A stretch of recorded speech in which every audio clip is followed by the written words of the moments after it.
Welcome to this little video clip of my portrait that I'm working on for my portrait class in April. I'm using some Giraud 50, which is a nice red color to add color to the cheeks. I've already put in the base coats, as you can see, and I've added her beautiful blue eyes. So now I'm starting to add more colors and refine what I'm doing. We build up the color till we get it exactly the way we want. Put in the red color for the cheeks, blending it with my finger, and if it's too strong then I blend over it with another Giraud to get it to blend perfectly into the skin tone. I'm going to add 436 now as a shadow color to her forehead. So we're going from middle tones to dark to light tones. So I'm adding that shadow. Looks a little strong now, but it'll look better.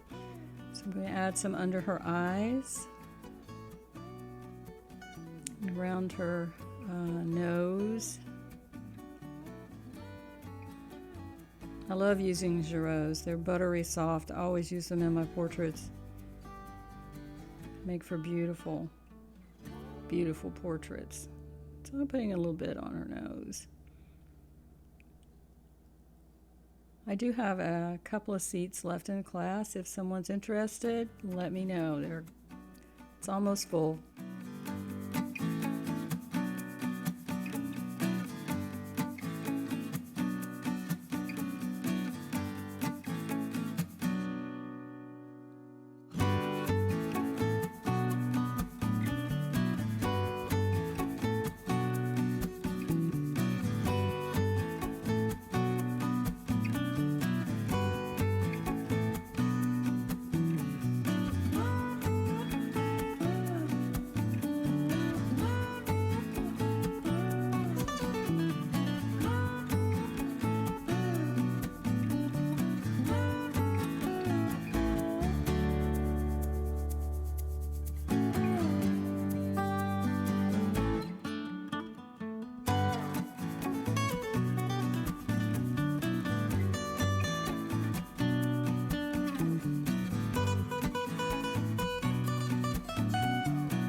I'm continuing to build up the darks now, still using the 436, adding a little more on the forehead, going a little bit darker.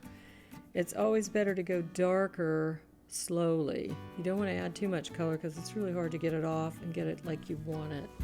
So I'm adding darker color as I go along.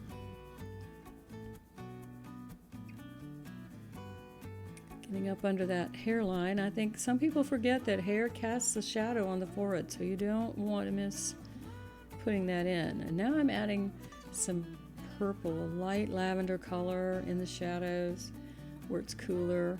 It just adds a lot of depth and dimension. Well, now we're going to work on the mouth with some new pastels. I think I'm using a 383 coral, and I'll use 416 as well for the darker areas of the lip. The upper lip is usually cooler and than the lower lip because it slants in, so it's in the shadow, and the lower lip catches the light, so it has some little highlights. So we'll want to add the highlights with lighter colors. I'm going back to my favorite blue pencil, Carbothello 430, to add some shadows around the mouth, some cool shadows. It's important to pay attention to the warm and cool areas of the face. So now I'll just let you guys watch for a while. I'll be back in a minute.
Now we're going to add the light areas of the face. We finished a lot of steps to get to this part, but now it's time to add the light. So I'm using a warm Giraud on the sunlit side of the face, which is the left in this case. That's a 346, I believe. I'm adding it to the side of the nose and along that cheek. I'm going to switch to some smaller new pastels in a minute where I can get in there a little closer. It's important to use warm lights on the warm side of the face and cool lights on the cool side of the face. So now I'm using a new pastel peach to get into the little area up under the eye. Excuse me. And further define the lights on the forehead and on the side of the cheek. I love new pastels. They're good for about everything. Defining that nose. Once we start putting in the lights, it just makes the face come to life. So we want to use a cool color on the right side. So we continue refining and tweaking what we're doing and getting it just right. That's what makes portrait work so much fun. The portrait just comes to life. So I'm using a cool color now. I'm going to go all the way down the side of the cheek. I hope you've enjoyed this short, small demo. There are a lot of steps in between to get to where we are. And next time we will start adding the hair, her beautiful hair, nice curly hair on top. So enjoy the rest of the video. I hope you'll give it a thumbs up and that you'll share it with your friends, and I'll see you next time.